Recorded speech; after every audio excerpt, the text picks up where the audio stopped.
তুমি তোমার ফ্লোর নাম্বারে কেন চাপ দিচ্ছ না? আমি ওই ফ্লোরে যাচ্ছি। আমি হচ্ছে অপু বিশ্বাসের বোন ঝিনি। তুমি জানতে পেরেছো যে আমি এখানে ঘর নিয়েছি, এই জন্য আমার পিছে পিছে চলে এসেছো আমার অটোগ্রাফ নেওয়ার জন্য। সুন্দর মেয়ে দেখেছে কি ওমনি পিছনে পড়ে গিয়েছে। আরে আরে, এই তুই কোথায় যাচ্ছিস? আমার ঘরে ঢুকতে পারবি না, তোর মতো লোককে আমি পাত্তাই দিই না। দয়া করে দূরে যাবেন, আমি আমার পাসওয়ার্ড দেবো। তবে দেখতে কিন্তু আপনি অনেক হ্যান্ডসাম, আমার বয়ফ্রেন্ড হবেন। আরে সকাল সকালে পাগল কোত্থেকে আসলো? আরে আরে, ও তো সুপারস্টার অপুর বোন ঝিনি। আরে দোস্ত, তোর থেকে একটা অটোগ্রাফ নিতে হবে। ম্যাডাম জলদি করে ভিতরে আসুন, কোনো স্যার নেই এখানে। আরে জলদি করে ভিতরে ঢুকে পড় রে। জিনি, আপনি ক্লাসে তো লেট করে কেন আসলেন? জিনি, আজকে নতুন স্যার এসেছে। আরে এটা তো সেই ছেলেটা যার সাথে কালকে দেখা হয়েছিল। আমি আপনাদের হিস্ট্রির নতুন টিচার মিস্টার প্রিন্স। আরে ইচ্ছে করছে স্যারটাকে আমার বয়ফ্রেন্ড বানিয়ে ফেলি।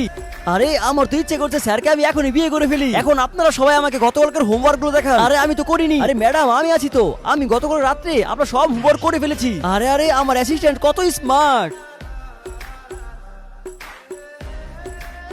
জিনি, আপনি তো জানেন আমি হিস্ট্রি টিচার, তাহলে আপনি আমাকে ফিজিক্যাল হোমওয়ার্ক কেন দিলেন? আপনার মাথায় কি গোবর ভর্তি আছে? আর দ্বিতীয়বার যদি ক্লাসে লেট করে তাহলে ক্লাস থেকে বের করে দেবো। এবার যাও। প্রিন্স, আমাকে জলদি করে বলো, আমি হচ্ছে তোমার হবু গার্লফ্রেন্ড আর তোমার হবু ওয়াইফ। আমাকে তুমি বলো, তুমি কি আমাকে ভালোবাসো নাকি বাসো না? জিনি, তুমি পড়াশোনা ফোকাস দাও। আরে না, আমি এখনই জানতে চাই। আচ্ছা আপনি কি জানতে চান? সেটাই, যেটা আমি এখন বললাম। হ্যাঁ, আমিও তোমাকে ভালোবাসি। আরে আমি তো আজকে পাগলই হয়ে যাব স্যার, আমি আসছি এখনই।